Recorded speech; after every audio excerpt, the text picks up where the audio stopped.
এবার আমাদের জন্য নির্বাচনটা হচ্ছে অংশগ্রহণই বড় কথা, কিন্তু পরের নির্বাচন ইজ অলওয়েজ আওয়ার টার্গেট। আমাদের নেতা কর্মীদেরকে উজ্জীবিত রাখার জন্য অলরেডি দুই ধরনের কাজ শুরু হয়েছে। একটা হচ্ছে যেটা আমাদের চেয়ারম্যান মহোদয় অলরেডি বলছে যে আসন্ন জাতীয় যে উপজেলা নির্বাচন, এই নির্বাচনে আমরা ইউনিয়ন পরিষদ, উপজেলা পরিষদ, মিউনিসিপ্যালিটি বা পৌরসভা এবং আমরা সিটি কর্পোরেশন পর্যায়ে বিভিন্ন জায়গায় ইতিমধ্যে অনুরোধ করেছি, যারাই মনে করে যে আপনারা যদি মনে করেন যে এই লোকটা আমাদের প্রতিনিধি হলে করে, আমাদের নেতা হলে করে আমাদের ইউনিয়নের জন্য কাজ করবে, তার নাম আমাদেরকে দেন।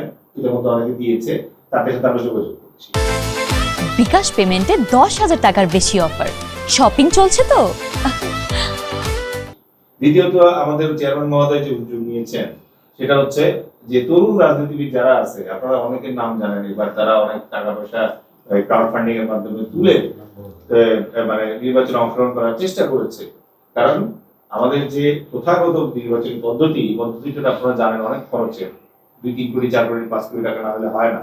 কিন্তু আমাদের দল থেকে আমরা নমিনেশন একেবারে মুক্ত দিয়েছি এবং তাদেরকে আমরা কোনো টাকা পয়সা আমরা চাই নাই, তারা নিজস্ব প্রস্তুতি দিয়ে করেছে। করার পরে অনেক প্রতিভাবান এবং প্রতিশ্রুতিশীল নতুন রাজনীতিবিদ যারা আছে, সৎ, সাহসী, শিক্ষিত, আমাদের দলের যে রিকোয়ারমেন্ট তার সাথে অ্যালাইন যারা করে, তাদের কাছে আমরা পৌঁছাচ্ছি।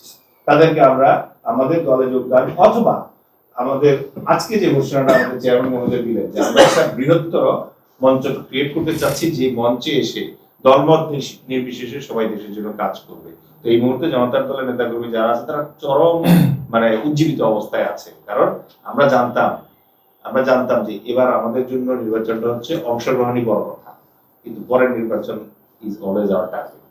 ইনশাআল্লাহ আমরা আমাদের জুড়ে